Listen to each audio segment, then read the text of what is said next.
महाभारत के युद्ध में हनुमान जी क्यों सवार थे अर्जुन के रथ पर।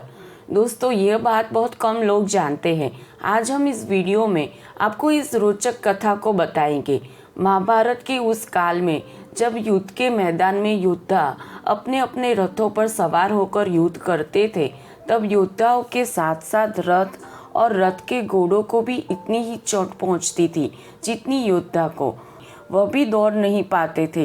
लेकिन दोस्तों, महाभारत के पूरे युद्ध में अर्जुन ने एक बार भी अपना रथ नहीं बदला था और अंत तक उस रथ को कोई भी आघात नहीं पहुंचा था। ऐसा क्यों हुआ था?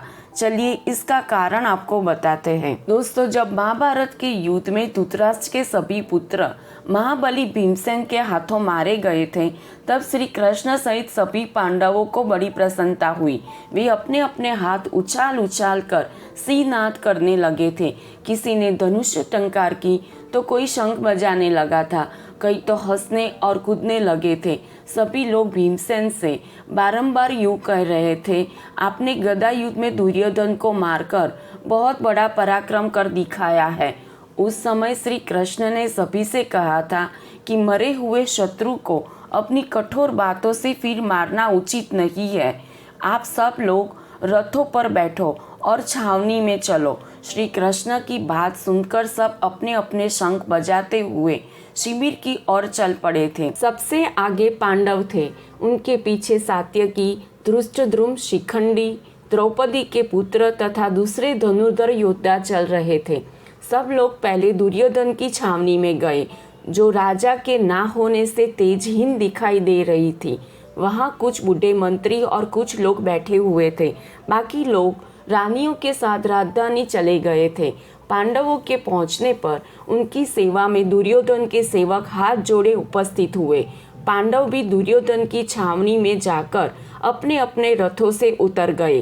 दोस्तों, अंत में श्री कृष्ण ने अर्जुन से कहा, तुम स्वयं उतरकर अपने अक्षय तर्कस और धनुष को भी रथ से उतार लो, इसके बाद ही मैं उतरूंगा। ऐसा करने में ही तुम्हारी भलाई है। अर्जुन ने वैसा ही किया। फिर भगवान ने घोड़ों की भागदौड़ छोड़ दी और स्वयं भी रथ से उतर पड़े। समस्त प्राणियों के ईश्वर श्री कृष्ण के उतरते ही उस रथ पर बैठे हुए दिव्य महाकपि हनुमान जी अंतर्ध्यान हो गए। फिर वह विशाल रथ, जो द्रोणाचार्य और कर्ण के दिव्यास्त्रों से दग्धशा हो चुका था, बिना आग लगाए प्रज्वलित हो उठा। उसके सारे उपकरण, छत्र, धुरी, लगाम और घोड़े सब जलकर खाक हो गए। वह राख की ढेरी होकर धरती पर बिखर गया।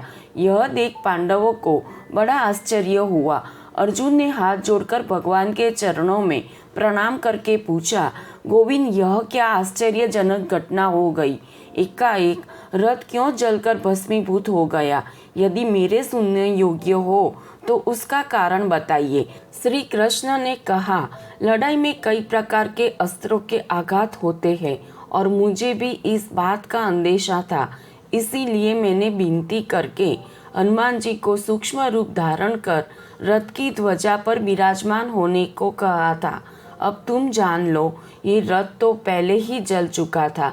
सिर्फ मेरे और वज्र के समान हनुमान जी के इस रथ पर बैठे रहने के कारण जलकर भस्म नहीं हुआ था। अब जब तुम्हारा सारा काम पूरा हो गया है, तब अभी महाकपि हनुमान जी ने और मैंने इस रथ को छोड़ा है, इसीलिए ये भस्म हुआ था। यूं तो ब्रह्मास्त्र के तेज से ये पहले ही दग्ध हो चुका था। रथ के भस्म होने के बाद श्री कृष्ण ने युधिष्ठिर सहित सभी पांडवों को विजय की बधाई दी।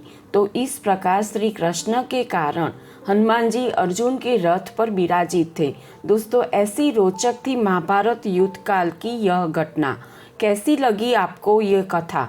दोस्तों, आप हनुमान जी के सच्चे भक्त हैं तो हमारी चैनल को सब्सक्राइब कीजिए और इस वीडियो को ज़्यादा से ज़्यादा शेयर करके हनुमान जी की महिमा सबको बताइए।